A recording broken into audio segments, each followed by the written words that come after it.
pelanggaran-pelanggaran yang dilarang oleh Allah, artinya melakukan hal-hal yang hina di depan Allah itu. Tapi semisalnya nih, antum makan berdiri, kan itu masuk mahkamah, oh aman ya. Atau antum misalnya berantem lah, misalnya laki-laki gitu. Yang namanya laki-laki kan ada aja tuh ya. Bagi Bunda itu nggak masalah. Itu adalah proses mereka dalam pendewasaan diri. Yang terpenting nggak melanggar aturan-aturan yang sifatnya larangan Allah ya. Nah, tetapi setelah antum melanggar atau antum cabut dan segala macamnya, tetapi setelah melanggar itu, jangan mengeluh kalau dikasih hukuman. Berani kita berbuat, harus berani juga bertanggung jawab.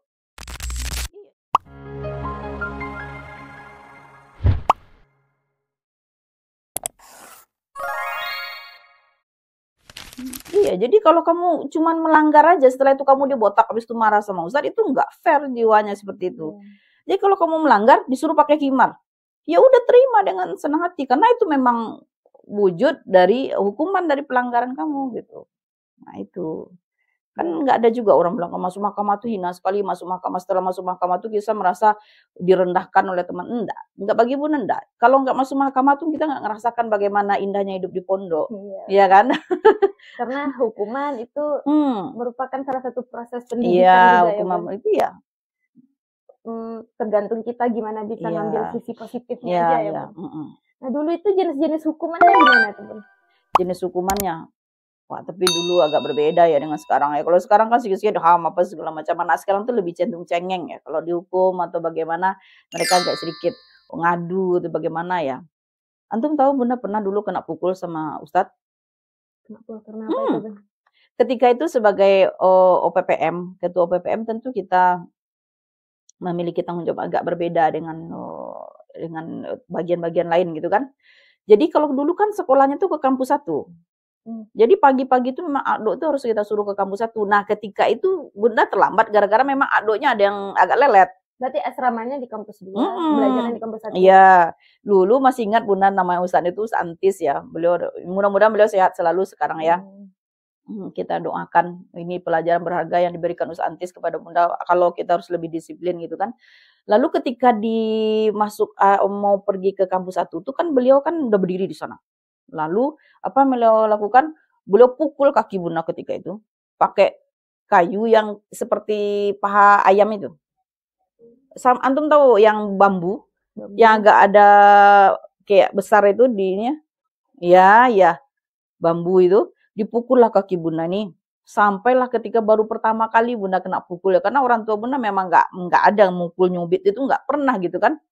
Jadi karena kaget ini mungkin saraf-saraf semuanya sampai menggigil kaki ini susah diangkatnya, menggigil lah intinya ya. Sampai di kampus 1 Bunda tuh panas dingin. Bunda nggak belajar masuk ke maktabah, masuk ke perpustakaan.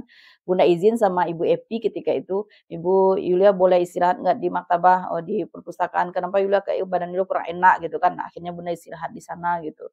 Nah itulah pertama sekali Bunda merasakan pukulan pertama itu. Tapi Bunda nggak merasa marah atau bagaimana kepada Ustadz. Justru bersyukur dengan adanya teguran dari beliau itu artinya kita dituntut untuk lebih disiplin lagi. Kita pengen mendisiplinkan anak-anak, kita memang harus disiplin dulu. Kenapa saya kok terlambat menyuruh adik saya untuk berangkat ke kampus 1 gitu. Gitu. Di antara kisah-kisah yang Bunda sampaikan tadi pasti banyak hal-hal yang memorable ya, Bun. Nah, di antara kisah-kisah itu coba deh Bunda sebutkan 3 aja kenangan yang paling membekas sama Bunda. Ini harus jujur. Harus. Iya. Kenangan yang sangat membekas di hati Bunda. Banyak sih ya kalau kenangan ya. Tapi kenangan yang membekas itu apa ya? Bunda rasa terlalu sifatnya umum aja sih. Tapi Bunda merasakan yang Bunda rasakan sekali ketika di pondok itu, saya bisa mengubah keluarga saya. Iya, dari awalnya orang tua Bunda itu tidak mungkin yang mereka kurang mengenal lah,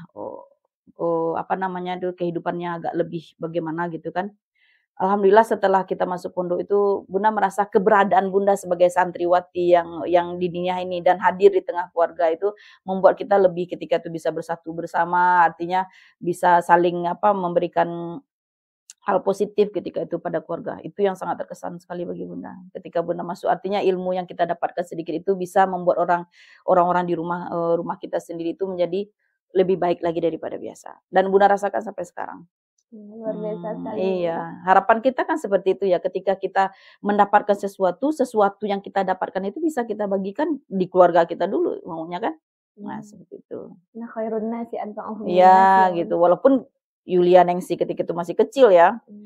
Yang ketika itu masih kecil lalu pulang kampung lagi ke rumah sebentar setelah tamat dari sini, langsung ketika itu berangkat lagi, tapi apa yang kita dapatkan di dunia tuh setidaknya ada bermanfaat untuk keluarga kita yang pertama sekali dulu.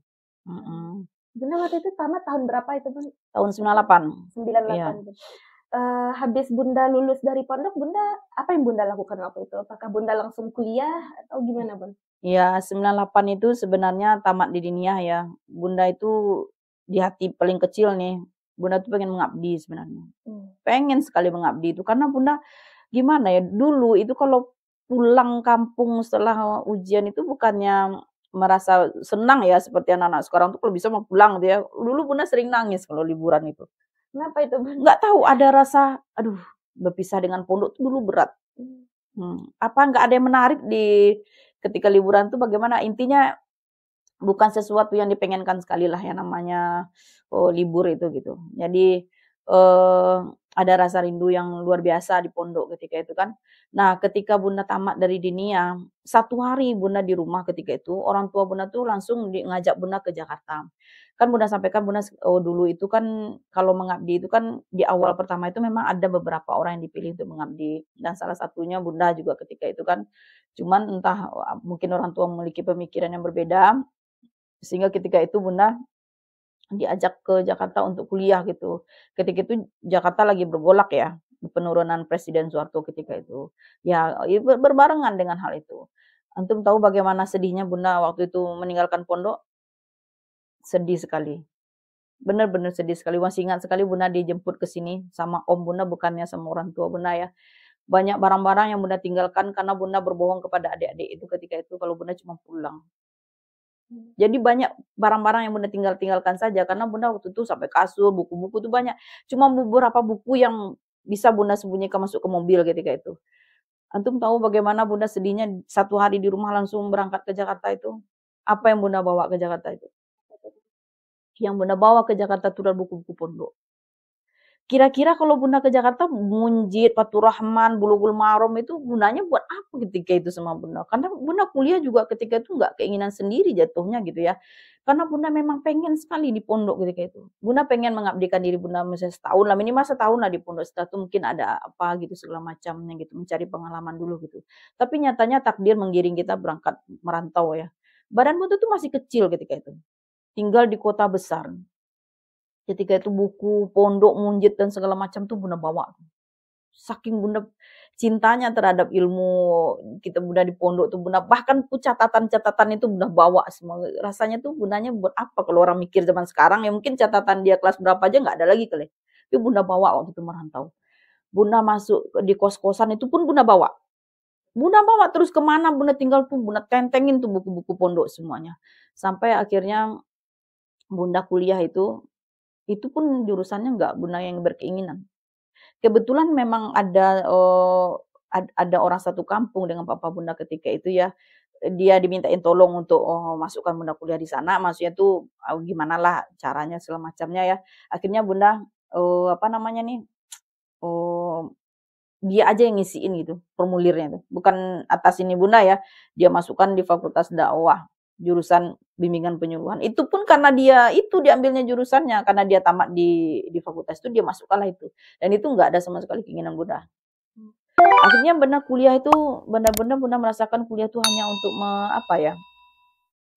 untuk patuh sama orang tua saja.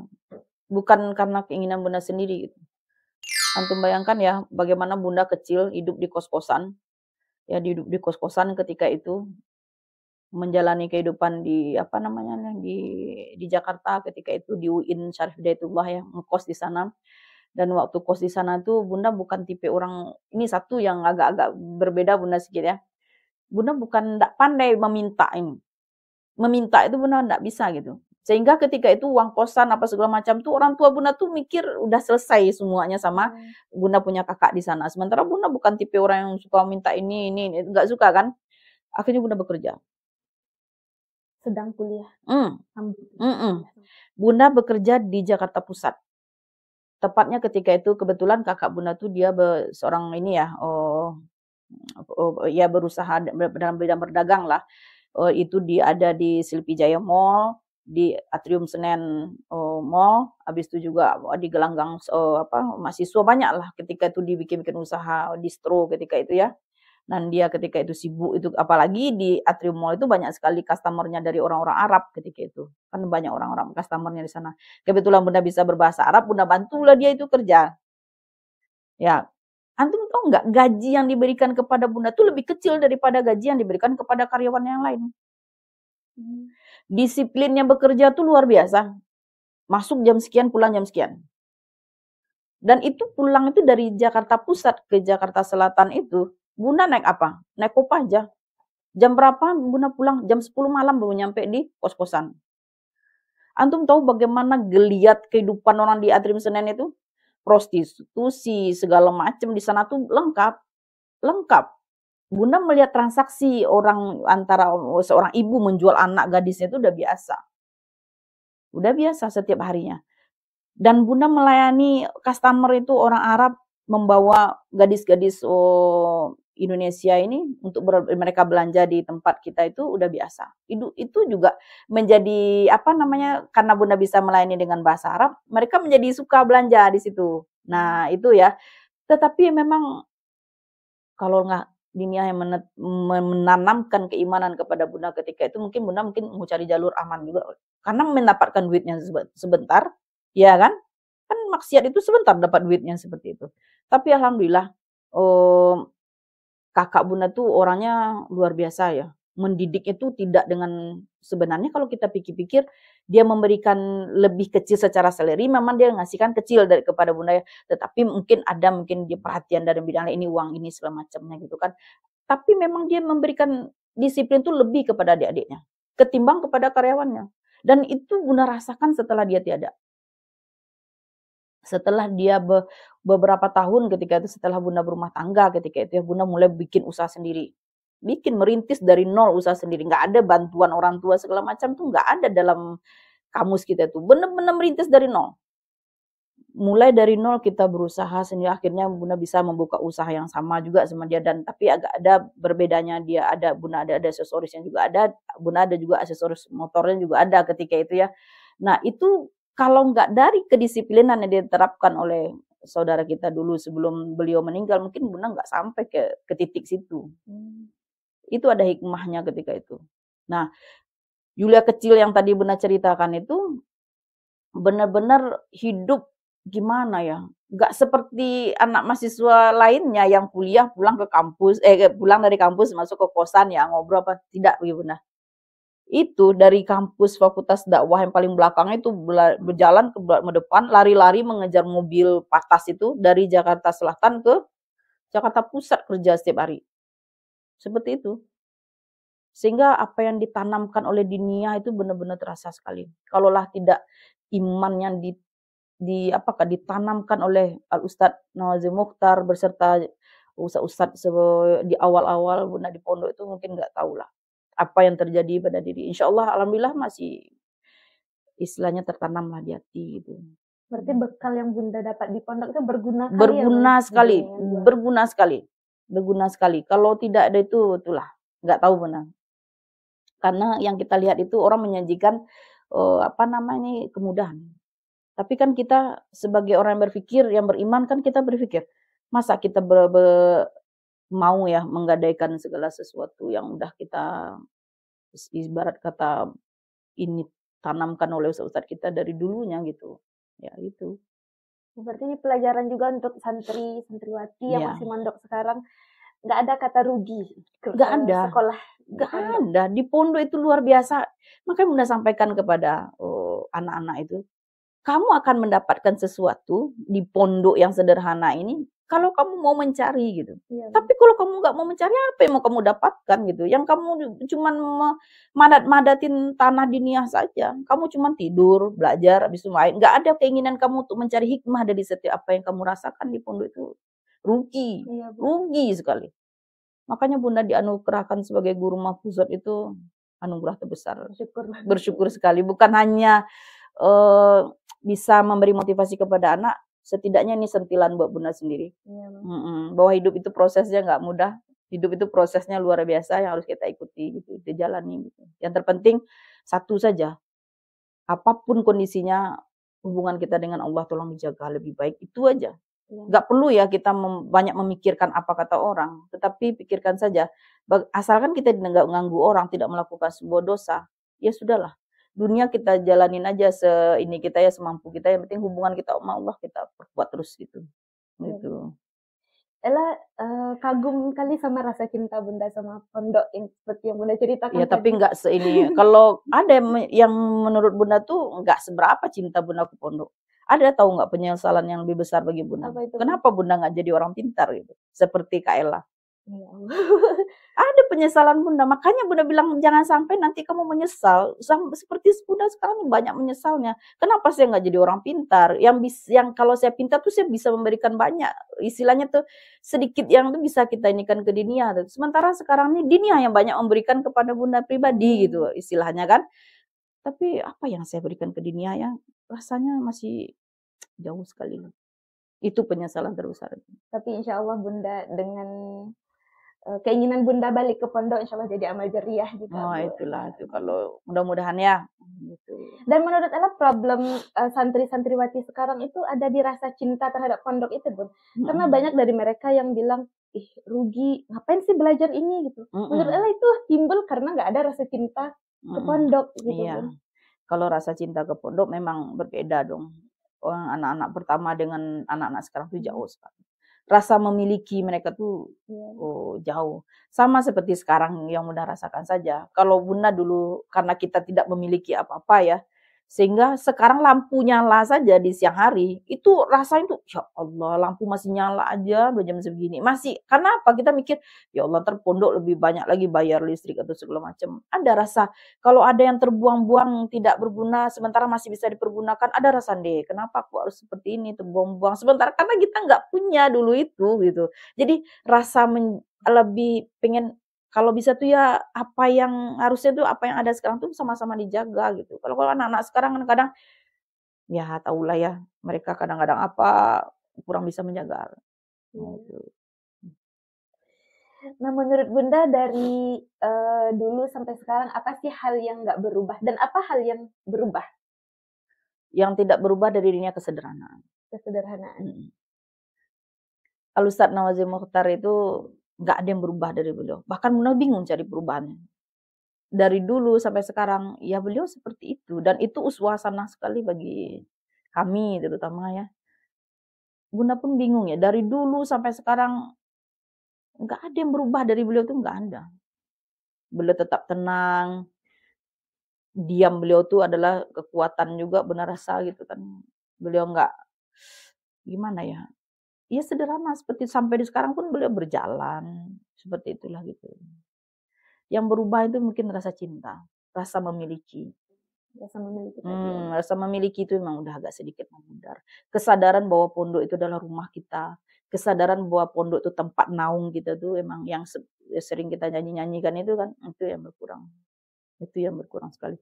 Bunda rasa kalau rasa cinta itu masih terpaut di setiap diri santri dan santriwati, pondok ini akan lebih terjaga. Itu aja sih.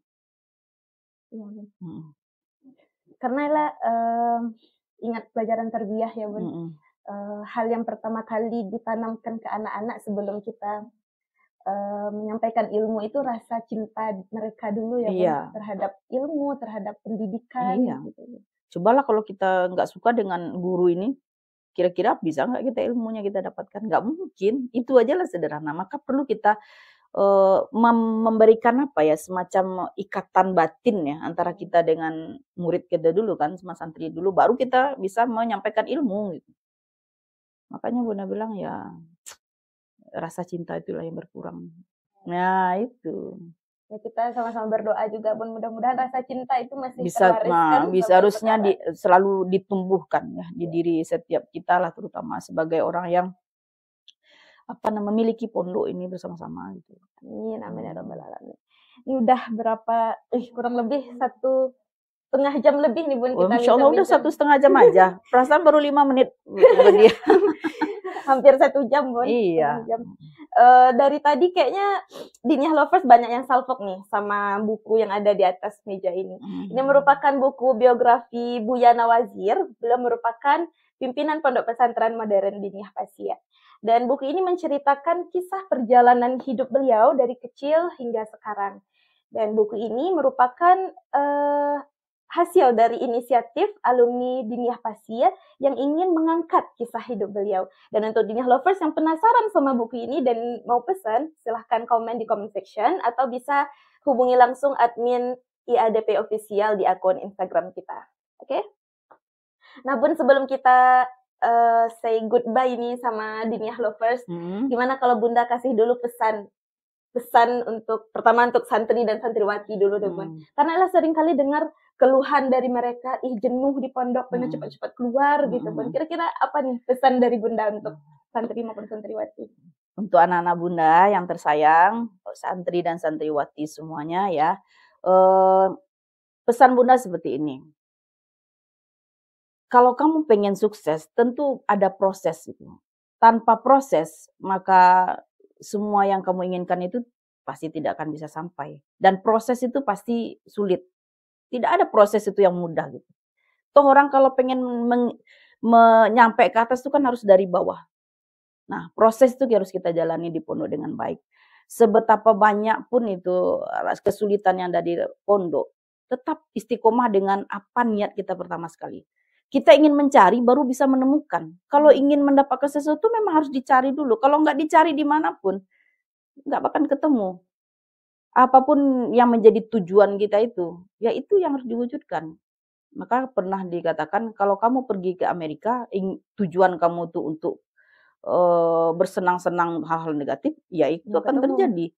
Tetapi ingin kita menuntut ilmu, ya ilmu yang kita dapatkan sama dengan dunia. Ketika kita ingin ke dunia itu benar-benar ingin menjadi pribadi yang lebih baik, tujuan kita itu, maka insya Allah akan terwujud kalau memang ada niatnya gitu. Jadi lewati proses dengan penuh semangat, sabar dan istiqomah selama di pondok ini. Gitu. Berarti intinya niat dan tujuan. Harus dimantapkan terus. Gitu. Nah, sekarang pesan untuk alumni nih, Bun. Alumni angkatan pertama sampai 28 yang baru tahun kemarin. Yang untuk alumni ya, Bunda sebenarnya nggak terlalu banyak kenal dengan alumni ya.